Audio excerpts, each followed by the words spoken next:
تو نیک بننے کا، متقی بننے کا اور روحانی بیماری کو دور کرنے کا چوتھا نسخہ کیا ہے؟ نظر کی حفاظت۔ تیسرا نسخہ کیا ہے کہ دوسروں کا مذاق نہ اڑایا جائے، اور دوسرا نسخہ کیا؟ حضور علیہ الصلوۃ والسلام نے فرمایا کہ دوسروں کے متعلق اچھا گمان رکھو، اور جو ہے وہ پہلا نسخہ کیا ہے؟ حضور نے فرمایا کہ اپنی زبان میں غیبت تو محفوظ رکھو۔ یہ ساری چیزاں اساں یاد کرنی ہیں تاکہ ساری اعمال کی حفاظت ہو سکے، زندگی کی حفاظت ہو سکے۔ پانچویں چیز کیا ہے؟ حضور علیہ الصلوۃ والسلام نے فرمایا کہ جب بھی گفتگو کرو، بات کرو، تمہارے منہ سے کوئی بات نکلے تو وہ سچی بات ہو، عدل کی بات ہو، انصاف کی بات ہو، تمہاری زبان سے کسی کو تکلیف نہ پہنچے، تمہاری زبان سے کوئی زخمی نہ ہو۔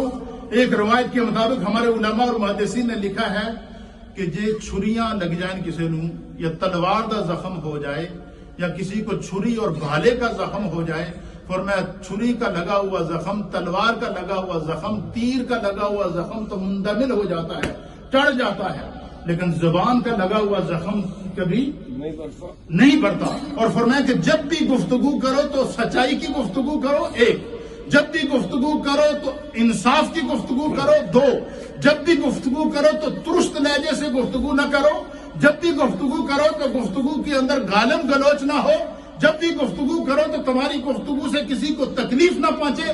حضور نبینا علیہ الصلوۃ والسلام نے فرمایا جس بندے نے اپنی زبان دی حفاظت کی تھی اس نے اپنے دین دی حفاظت کی تھی۔ اور ایک روایت کے مطابق فرمایا کہ جس نے اور سارے بزرگوں نے کہتے ہیں نا ایک چپ تے 100 سکھ، یہ ہمیں بزرگ کہانی کرتے ہیں کہ ایک چپ اور 100 سکھ، اور یہ بھی فرمایا کہ من سمتا ناجا، جڑا چپ رہا اس نے نجات پا لی۔ تو حضور علیہ الصلوۃ والسلام نے فرمایا کہ پانچویں علامت متقی بننے کی، پانچویں علامت نیک بننے کی، پانچواں نسخہ اپنی عبادات اور اپنی زندگی کی حفاظت کرنے کی وہ کیا ہے؟ فرمایا اپنی زبان کی حفاظت کرو۔ کیوں؟ فرمایا میرے رب کا فرمان ہے وَإِذَا قُلْتُمْ فَعْدِلُوا۔ حضور نے فرمایا جدو تسی گفتگو کرو تو انصاف دی گفتگو کرو۔ اچھا انصاف دی گفتگو کا معنی کی ہے؟ فرمایا جس زبان جڑی بات انصاف دی ہوئے گی اس دے وچ جھوٹ نہیں ہوئے گا، جڑی بات انصاف کی ہوئے گی اس دے وچ غیبت نہیں ہوئے گی، جڑی بات انصاف کی ہوگی اس کے اندر تکلیف نہیں ہوگی، جڑی بات انصاف دی ہوگی اس کے اندر جو ہے وہ کسی کو زخمی کرنے کی باتیں نہیں ہوں گی، جو بات انصاف کی ہوگی اس میں جھوٹ نہیں ہوگا، جو انصاف کی ہوگی اس کے اندر صداقت ہوگی۔ تو فرمایا کہ اپنی زبان کو سچائی پر انصاف کے ساتھ، عدل کے ساتھ قائم رکھو، اپنی زبان کی حفاظت کرو۔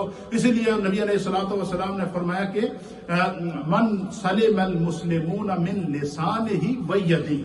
حضور نے فرمایا کہ بہترین مسلمان کیڑا ہے؟ فرمایا کہ جس کی زبان تے جس کے ہاتھ دے کولوں دوسرا مسلمان محفوظ رہے۔ یہ حدیث ہے بخاری شریف کی، حضرت ابو ہریرہ اس کے راوی ہے۔ کیا حضور نے فرمایا من سلم المسلمون من لسانہ ویدہ، کہ مسلمان وہ ہے کہ جس کی زبان سے اور جس کے ہاتھ سے دوسرے مسلمان محفوظ رہے۔ اس حدیث دی شرح دے اندر محدثین نے بڑی ایمان افروز بات کی۔ میرے استاد محترم محدث اعظم سعید ملت حضرت علامہ غلام رسول سعیدی رحمۃ اللہ تعالی علیہ، آپ نے بڑی ایمان افروز بات لکھی ہے۔ آپ نے فرمایا آپ نے اس حدیث پر غور کیا؟ ہم جب دورہ حدیث شریف میں یہ حدیث پڑھ رہے تھے تو انہوں نے ہمیں پڑھاتے ہوئے یہ بتایا تھا، آج تک میرے ذہن کے اندر وہ بات نقش ہے۔ آپ نے فرمایا کہ آپ نے اس حدیث پہ غور کیا کہ حضور نے فرمایا کہ من سلم المسلمون من لسانہ ویدہ، کہ حضور نے فرمایا کہ مسلمان، حقیقی مسلمان وہی ہے کہ جس کی زبان تے جس دے ہاتھ دے کولوں دوسرا مسلمان محفوظ رہے۔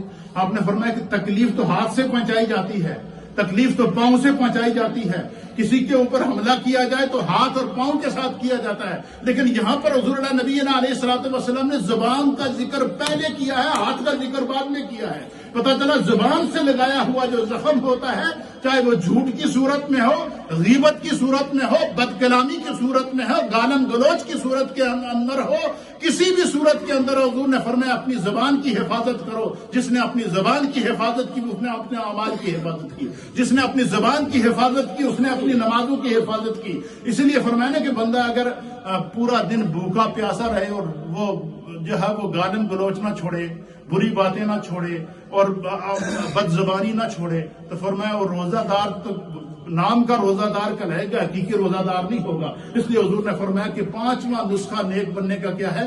اپنے آپ کو کیا کرو، جو ہے وہ زبان کی حفاظت کرو. اور چھٹی چیز کیا ہے؟ حضور علیہ نبینا علیہ الصلوۃ والسلام نے فرمایا کہ اللہ تعالیٰ کے احسانات اور اللہ تعالیٰ کے کرم اور خداوند قدوس کی نعمتوں کو جو ہے وہ جب بھی تمہیں خدا کا کوئی احسان ملے، اللہ کا کوئی کرم ملے، خدا کی طرف سے کوئی نعمت ملے، تو اللہ رب العالمین کی بارگاہ کے اندر شکر لایا کرو، اپنی زبان کو شکر والا بناؤ. اور چھٹی چیز کیا ہے؟